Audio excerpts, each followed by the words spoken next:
안녕하세요. 이번 학기부터 창의적 생활 코딩을 강의하게 될 배정수라고 합니다. 반갑습니다. 수업할 창의적 생활 코딩은 코딩에 대한 전반적인 이해를 통해서 창의력 사고를 할 수 있게 하고요. 자기가 생각하는 것을 논리적으로 정리하며 그것을 프로그램 언어로 표현할 수 있도록 하기 위한 어떤 입문서라고 할 수 있습니다. 그런 의미에서 기본적인 어떤 코딩 이해를 줬고요. 기존에 컴퓨터에 대해서 하기 전에 컴퓨터에 대해서 간단하게 이제 정리를 한번 내려보고 그리고 왜 소프트웨어가 이렇게 중요하게 되었으며 또 이러한 시대적 흐름에 4차 산업혁명이라는 시대적 흐름이죠. 그 흐름에서 우리가 어떻게 준비할 것인지 한번 고민도 해보고 그리고 프로그램에 대한 기본적인 소양을 키우기 위해서 이번 학기 동안은 스크래치를 통해서 그 코딩에 대해서 한번 입문을 할까 하거든요. 그래서 어떻게 하면 컴퓨터에게 명령을 줄 수 있고 그 컴퓨터 언어로 코딩을 해볼까 하면서 가장 쉬운 스크래치를 통해서 코딩을 한번 시작을 해볼게요.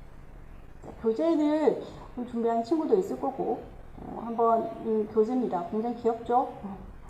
자, 교재명은 코딩 세계 초보 영유자를 위한 안내서 리드 스크래치 3.0입니다. 교재의 목차를 한번 훑어보면요. 교재의 파트는 크게 4파트로 나누어집니다. 그래서 1, 2주차는 저랑 같이 코딩을 시작하기 전에 먼저 컴퓨터와 소프트웨어에 대한 개념과 최근에 화두가 되고 있는 4차 산업이 도대체 무엇이길래 소프트웨어에 강조된지 한번 보고요. 그리고 덧붙여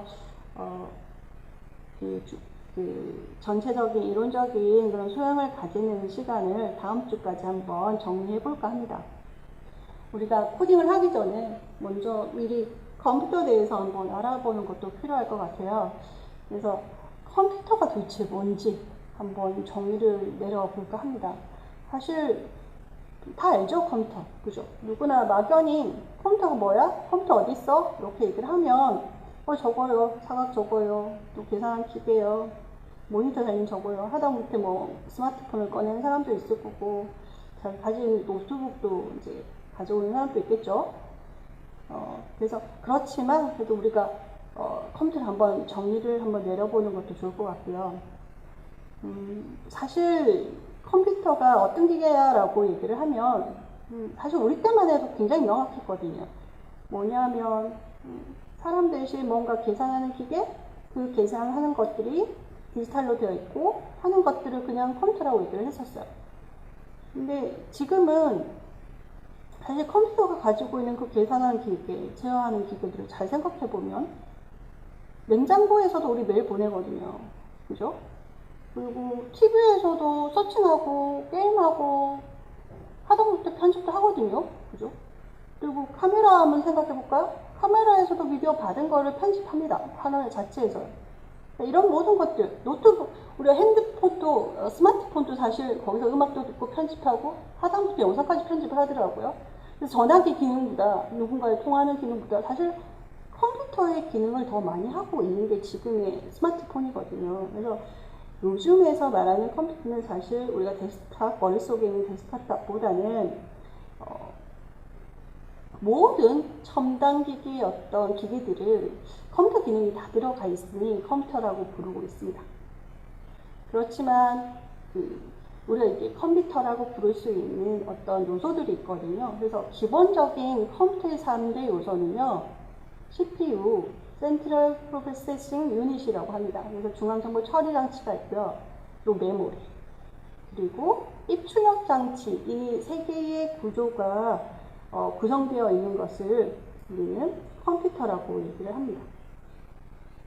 그리고 이렇게 장치들은 굉장히 딱딱한 장치잖아요. 그래서 하드웨어라고 얘기를 하고 있습니다. 교재에는 약간 누락된 부분이 하나가 있는데 제가 먼저 좀 언급을 하고 들어가고 싶은 부분이 있습니다. 그게 뭐냐면 우리가 사실 이런 기계들 세 개의 어떤 구성 요소가 있다고 해서 컴퓨터라고 하느냐? 가장 핵심적인 게 있는데요. 그게 뭐냐면 컴퓨터는 디지털이라는 연갈로 된 것을 계산해 줄 수 있는 기계였습니다.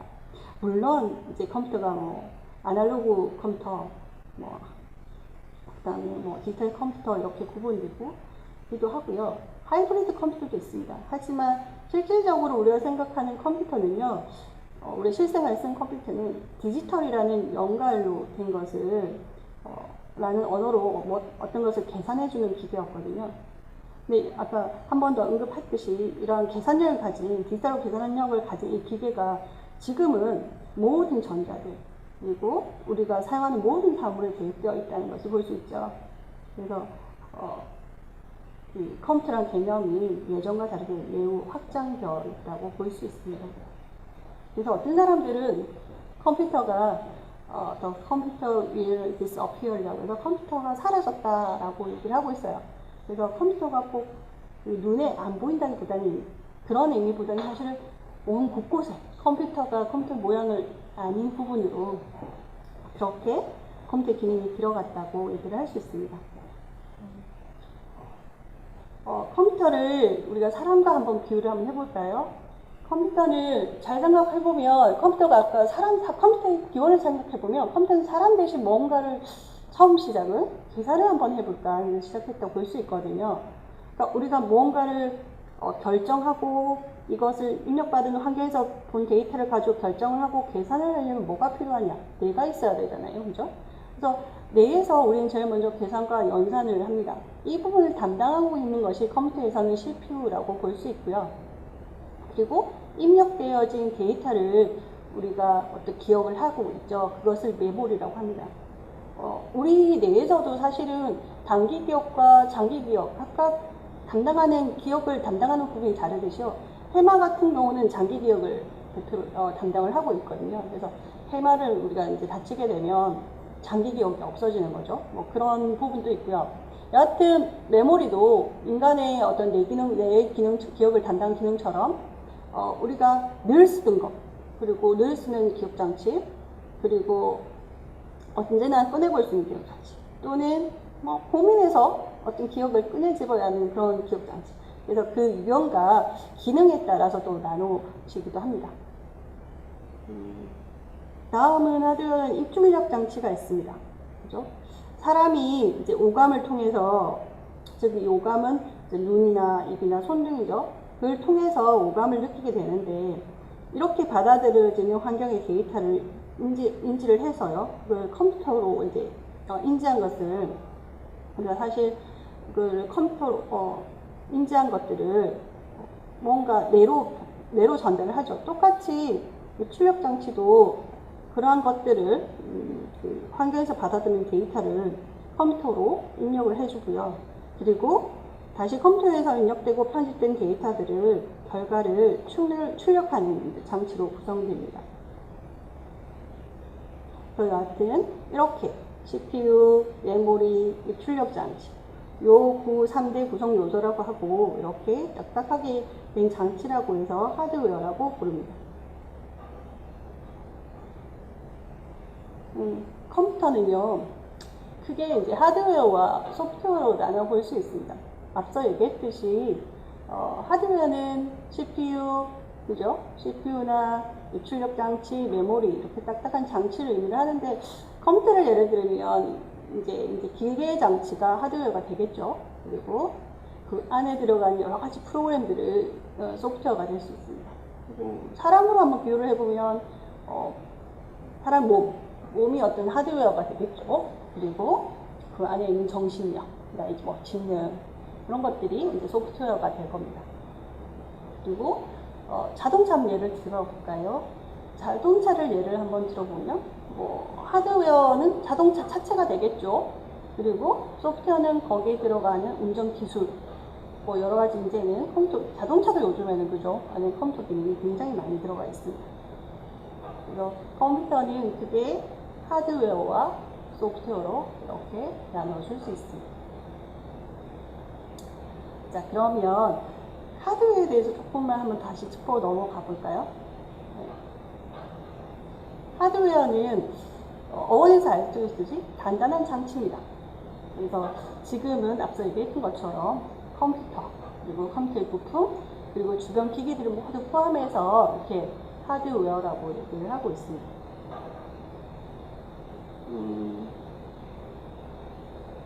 한번 보면 하드웨어는 CPU를 한번 볼까요? Central Processing Unit이라고 중앙 처리 장치라고 얘기를 하고 있습니다.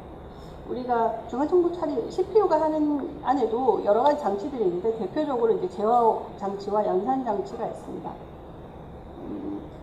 CPU는요, 우리가 우리 몸을 이제 제어하듯이 똑같이 이 기계 덩어리를 하드웨어를 제어하는 기본적인 제어 장치가 있고요. 그리고 우리가 기계를 가지고 연산을 하고 결정을 하는 연산 장치가 이렇게 있죠. 그 메모리도 한번 챙겨보면요.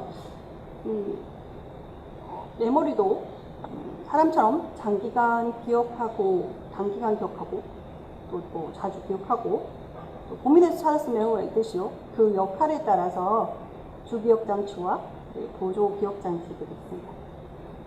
그래서 우리가 주기억 장치는 보통 이제 롬과 램 등을 메모리를 들 수 있는데, 우리가 예를 들어서 컴퓨터가 나는 컴퓨터요 라고 생각하고 부팅을 했을 때 매번 그거를 끄집어내고 다시 읽으려면 힘들죠. 그런 부분들이 이 주기억 장치에 들어있다고 생각하면 돼요. 그래서 기본적으로 컴퓨터를 제어할 수 있는 가장 기본적인 명령과 그 체계들이 들어가 있는 부분이 이 주기억 장치라고 보면 되고요. 나머지 이제 보조기억 장치는 그 외적으로 우리가 그 용도에 맞게 기억하는 장치들입니다. 예를 들어서 SSD나 뭐 하드디스크, 그리고 플래시 메모리, 그리고 뭐 CD, DVD, 뭐 블루레이, 뭐 이런 것들이 사실 보조기억 장치라고 볼 수 있죠. 그래서 지금 이걸 보면서 격세지감을 좀 느끼긴 하는데요. 옆에 있는 그림도 정말 여러분이 모르는 그림들이 굉장히 많을 겁니다. 저희가 20년 동안 굉장히 많은 플래시 메모리 장치가 바뀌었는데요. 제가 예전에 첫 차를 샀는데 그 첫 차를 산 게 한 20년 전에 첫 차를 샀거든요. 그때 첫 차 차값이 1,140만 원이었어요. 근데 옆에 제가 사랑을 했을 거 아니에요, 그죠? 그 옆에 친구가 나는 그때 카메라를 한 대 샀던 거예요. 그래서 그때 자랑했던 게 뭐냐면 소니 100만화소, 그 당시에도 소니 카메라가 유명했거든요. 그래서 소니 100만화소짜리 카메라가 얼마였냐면 1,000만 원이었거든요. 그래서 그 메모리의 용량이 굉장히 많이 발전을 했습니다. 실제로 제가 그 64메가짜리 플래시 메모리를 얼마에 구매를 했냐면 거의 한 20년 전에요. 16만 원 정도 구매를 했으니까 웃길 일이죠. 그래서 저장 장치는 반도체 기술의 발달, 흔히 그 반도체 기술의 발달을 빗대어서 무어의 법칙이라고 하는데, 반도체 기술 발달에 따라 저장 장치는 지금 굉장히 많이 발전을 하고 있습니다. 출력 장치를 한번 보도록 하겠습니다. 그래서 먼저 이 출력 장치는, 입력 장치는요, 오감을 받아들일 수 있는 이제 장치들을 의미를 하거든요. 그래서 앞서 언급했듯이 컴퓨터는요, 그 어떤 데이터를 디지털로 처리를 합니다. 즉 컴퓨터 하는 언어는요, 0과 1밖에 모른다는 디지털로 됐다는 거죠. 그래서 인간이 어떤 오감을 연속적인 파장, 이걸 흔히 이제 그러니까 아날로그라고 얘기를 하거든요. 이 아날로그 파장을, 인간은 아날로그 파장을 가지고 있는데 그거를 입력을 하려면 컴퓨터나 알아듣는 언어가 디지털밖에 없는 거예요. 그래서 이 아날로그 데이터를 컴퓨터가 입력받아서 입력 장치를 넣어야 하는, 입력을 변화를 해줘서 입력 장치가 이것을 변화를 해서 입력을 하게 됩니다. 그래서 예를 들어서 소리는 마이크, 글자는 키보드로 한다든가, 마우스는 센서로 한다든가, 그리고 영상 같은 것들은 카메라나 스캐너 등을 통해서 이렇게 입력을 하게 됩니다. 또 이렇게 입력해서 들어온 데이터를요, 디지털로 이제 처리를 하게 되겠죠.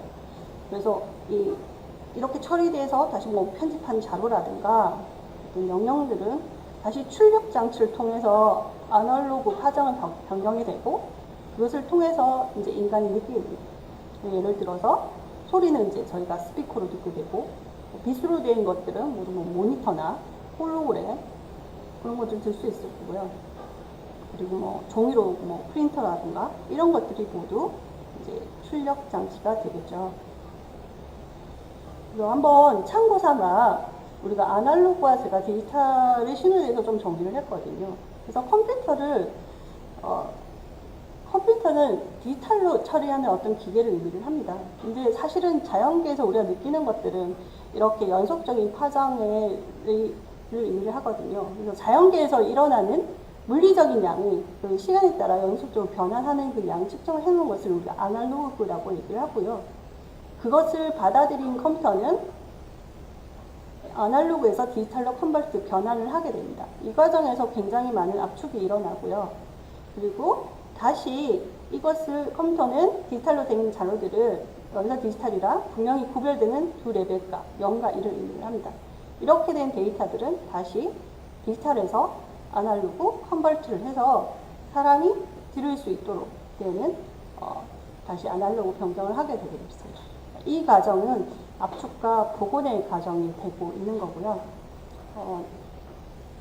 이 과정을 해주는 게 여러분 흔히 들었을 겁니다. 코덱이라고. 그래서 어떤 영상이나 사운드에서 코덱이 필요하다는 말은요. 앞글자, 코덱, 컴프레션, 압축과 그리고 디코딩 또는 디컴프레션, 복원입니다. 그러니까 ADC, DAC 변환하는 프로그램이 없다. 뭐 이런 뜻입니다. 그래서 그런 역할을 해주는 프로그램을 통째로 우리가 코덱이라고 이제 얘기를 하곤 하죠. 그래서 컴퓨터를 이해하기 전에 아날로그와 디지털 신호에 대해서 한번 이렇게 정리를 해주는 것도 필요할 것 같네요. 자, 다음은 컴퓨터 기계 덩어리잖아요. 근데 이걸 움직이게 하려면 명령이 필요하거든요. 그래서 컴퓨터가 알아먹을 수 있도록 이거를 제어해주고 뭔가 편집해주고 디지털 자료를 해주는 것들을 통틀어 우리는 통칭해서 소프트웨어라고 하고요. 쉽게 프로그램이라고 이제 얘기를 하고 있습니다. 어원처럼 하드웨어의 반대적 개념으로 부드러운 장치, 뭐 이 정도는 될 건데, 사실은 이제 부드러운 장치보다는 하드웨어 반대적 개념으로 해서 눈에 안 보이는 어떤 프로그램적인 것들을 의미를 합니다. 그래서 기계를 움직이려면 이것을 사용할 수 있는 언어가 필요하죠. 그래서 이런 통틀어 이러한 프로그램을 통해서 컴퓨터, 하드웨어를 제어를 하는 것들을 이제 우리가 프로그램이라고 합니다. 이 소프트웨어가 하는 일들은요, 다시 한번 언급을 하면, 장치를 제어하고요, 외부 데이터 입출력과 연결을 해주는 어떤 인터페이스 역할도 하고요, 그리고 입력된 데이터를 편집해주는 것도 이 소프트웨어가 하는 역할이라고 얘기할 수 있습니다. 여하튼 여러 가지 소프트웨어가 있으니까 이거는 뒷장에서 제가 한번 서로 생각을 해보면서 우리 집에 뭐가 있는지, 내 컴퓨터에도 나도 어떤 소프트웨어가 있는지 한번 챙겨보면서 다시 언급을 하도록 하겠습니다. 자, 소프트웨어는요, 크게 컴퓨터를 제어하는 시스템 소프트웨어하고 들어온 데이터를 갖다가 편집하는 응용 소프트웨어로 나눠줍니다. 사실 우리가 컴퓨터를 기계 언어로 사용해서 뭐 전문가도 아닌데 그죠? 그래서 언어도 모르는데 이걸 어떻게 이 기계 덩어리를 어떻게 제어를 하겠습니까? 그죠? 그래서 이런 기계 덩어리를 하드웨어를 좀 더 제어할 수 있도록 움직여주는 것들을 운영체제라고 하고요. 쉽게 여러분 알고 있듯이 윈도우나 리눅스, 맥 OS 이런 것들이 있습니다.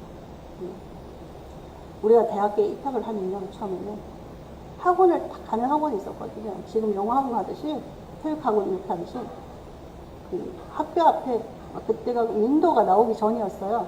어디 가면 컴퓨터 학원을 갑니다. 그러면 도스라는 걸 배웠거든요. 도스는 지금처럼 그래픽으로 된 클릭해서 해서 뭐 명령을 하는 것들이 아니라 커맨드 라인에서 이렇게 텍스트로요. 그 명령, 컴퓨터가 알아들을 수 있는 명령어를 칩니다. 그래서 기계를 움직이죠. 컴퓨터를 움직이는 그런 시절이 있었습니다. 여하튼 도스 시절에는 잘 생각해보면 여기 필요한 운영체제 도스 시절에는 키보드 같은 것들이 그러니까 입력을 했고요. 그리고 윈도우 시절에는 빌 게이츠가 그래픽 유저 인터페이스죠. 그래서 모든 명령어를 아주 쉬운 그래픽으로 표현을 한 거예요. 사용자 환경에. 그래서 우리가 흔히 엑스박스 보면서 이거를 파일을 연다는 생각 절대 안 하잖아요. 이거 프린트기 기계를 보면서 이거 가지고 파일을 읽는다 생각하고 안 하죠. 당연히 이거는 프린트를 한다 생각합니다. 그래서 어떤 명령을 해야 되는데 이런 부분을 그래픽으로 표현한 걸 GPU, 그래픽 유저 인터페이스 GUI라고 하거든요. 이거를 처음으로 소프트웨어로 만든 게, 운영체제를 만든 게 이 윈도우였습니다. 그리고 이걸 가지고 판 사람이 이제 빌 게이츠가 되죠. 나중에 뒤에 컴퓨터의 역사에 대해서 한번 언급도 할 건데 재미있는 얘기들도 굉장히 많습니다. 사실 이 GUI를 이용해서 윈도우를 만든 사람도 이 라이센스가 빌 게이츠가 아니었거든요. 여하튼 빌 게이츠는 이러한 쉬운 운영체제를 만듦으로써 지금의 빌 게이츠가 됐다고 볼 수가 있겠죠. 그리고 소프트웨어라는 걸 중요성을 처음으로 강조한 사람이기도 합니다. 또 다른, 그래서 운영체제가 윈도우일 때는 뭐가 필요했냐면 마우스가 나오기 시작한 거고요. 클릭만 하면 되니까 드래그하고. 그리고 지금은, 한번 생각해 보시죠. 지금은 마우스보다 요즘에는 터치도 하시죠. 그리고 TV 같은 거 생각해 볼까요? 이제 뭐 손발 움직여서 이렇게 하잖아요. 그죠? 네. 그래서 지금은 이제 센서 같은 걸 이용을 해서 하는 것도 일종의 그 내추럴 유저 인터페이스라고 얘기할 수 있죠. 사람이 직접 움직여서 하는 걸 센서로 입력을 받아서 이렇게 컴퓨터를 제어를 하고 있습니다. 이 또한 입력 장치가, 센서도 입력 장치가 될 수가 있는 거죠. 네. 이런 것들을 그래서 모두 시스템 소프트웨어라고 얘기를 하고 있고요, 운영체제. 한번 또 챙겨봐야 할 부분이 뭐가 있냐면 장치 드라이브입니다. 아까 제가 앞전에 코덱에 대해서 얘기를 했죠. 그래서 이 장치 드라이브, 쉽게 여러분 그래픽 카드 있어야 화면 모니터 보거든요. 그리고 사운드 카드 있어야 소리 들을 수 있습니다. 이게 왜 필요하냐면 아날로그에서 디지털로 변환하고 디지털로 변환하는 그걸 일을 해줄 뭔가가 필요하거든요. 그 소프트웨어가 이 장치 드라이브고요. 예전에는 이런 것들을 뭐라고 얘기했냐면 그냥 미들웨어라고 했는데 따로따로 다 설치하고 인터페이스 다 제공해줘야 되니까. 근데 지금은 쉽게 소프트웨어에서 일을 다 하고 있어서 흔히 나눠놓지는 않습니다. 여하튼 이렇게 코덱을 해주는 것들이 이제 장치 드라이브라고 보면 되고요. 그 외에 이제 이렇게 들어온 것들을 좀 더 이제 들어온 데이터의 종류에 따라, 미디어의 종류에 따라 우리가 여러 가지 편집을 하게 됩니다. 그래서 응용해서 새로운 미디어도 만들게 되고요. 네, 이러한 것들을 해주는 소프트웨어가 응용 소프트웨어라고 하고 있습니다. 밑에 제가 운영체계에 대해서 한번 더 정리했네요. 이 체계는 이 부분에 대해서 없으니까 한번 메모를 해놓고, 얘기를 해놓고 한번 챙겨보는 것도 필요할 것 같습니다. 운영체제는요, 오퍼레이팅 시스템이라고 하고요. 사용자가 작동시키고 효율적으로 사용하기 위한 프로그램들, 뭐 윈도우밖에 기억 없죠, 우리? 리눅스도 있습니다. 그 다음에 컴퓨터 하드웨어와 소프트웨어를 관리하고 제어하는 이제 관리자 기능을 하고 있습니다.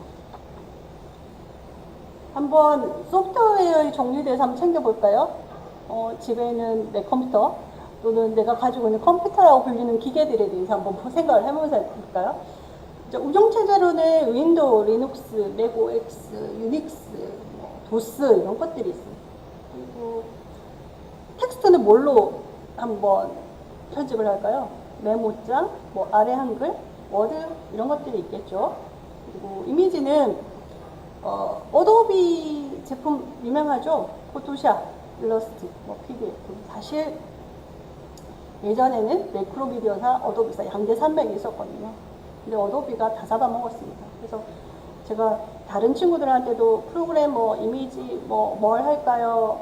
어떤 거 그래픽을 작업 어떤 프로그램 할까요? 하는데 제가 단언합니다. 어도비사 제품 하나 해놓으면 모든 프로그램 다 할 수 있고 모든 뭐 편집 프로그램 사용할 수 있을 거고요. 또 하나가 뭐 MS 제품을 해놓으면 다른 프로그램도 기타 유명하지 않든 유명한 프로그램도 사실은 사용자가 쉽게 사용할 수 있게 만든 게 소프트웨어거든요. 그래야 잘 팔리니까. 그래서 이 양대산맥의 제품을 하나라도 제대로 프로그램을 우리가 좀 잘 이용할 수 있다면 나머지 여러 가지 소프트웨어도 미디어를 편집한 소프트웨어도 쉽게 이제 여러분이 사용을 할 수 있으리라 생각을 합니다. 무비 같은 경우도 뭐 프리미어, 이펙트, 베가스들이 있고요. 요즘에 3D 모델링 하는 것들, 마야, 뭐, 3덱스, 요즘에는 유니티 이것들도 각광을 받고 있더군요. 그 다음에 컴퓨터에 명령을 줄 수 있는 여러 가지 랭귀지들, 언어들이 있거든요. 그 개발 도구들이 위집 방식으로 쉽게 할 수 있도록, 내가 쓴 거 그대로 볼 수 있도록 하는 프로그램들이 많습니다. 그래서 뭐 스크래치도 여기에 해당되고요. 드림이버, 뭐 비주얼 스튜디오, 이클립스 이런 것들이 있습니다. 그래서 다양한 미디어의 종류와 그 목적에 따라서 여러 종류의 응용 프로그램들이 있습니다. 그래서 오늘 이 시간 마치면 여러분이 한번 집에서 사용되고 있는 컴퓨터에 내가 어떤 프로그램을 들고 가 있는지, 그리고 이제 한번 챙겨보는 것도 의미가 있을 거라고 생각이 듭니다. 그래서 좀 정리를 하자면요. 컴퓨터는 하드웨어와 소프트웨어로 나눠주고요. 하드웨어는 이것처럼 CPU와 메모리, 출력 장치, 이 3대의 기본 구성이 되어 있고, 그 안에는 CPU는 제어 장치, 연산 장치, 메모리는 주기억, 보조기억 장치로 나눌 수 있고요. 그리고 입출력 장치 이렇게 나눌 수 있습니다. 소프트웨어는 시스템 소프트웨어, 그리고 응용 소프트웨어. 그래서 각각 컴퓨터와 기계와 장치를 제대로 운영하는 시스템 소프트웨어와 이 장치 안에는 그걸 잘 사용하기 위해서 미디어를 들고 와서 여러 가지 편집을 하고 하는 응용 소프트웨어로 간다 정도로 기억을 해두면 앞으로 막연히 컴퓨터가 뭐야 하는 것보다 이런 구성 요소가 되어 있구나 하면 좀 더 이해가 빠르게 뭔가를 접근하지 않을까, 컴퓨터 사용하는데. 그래서 한번 정리를 해보았습니다.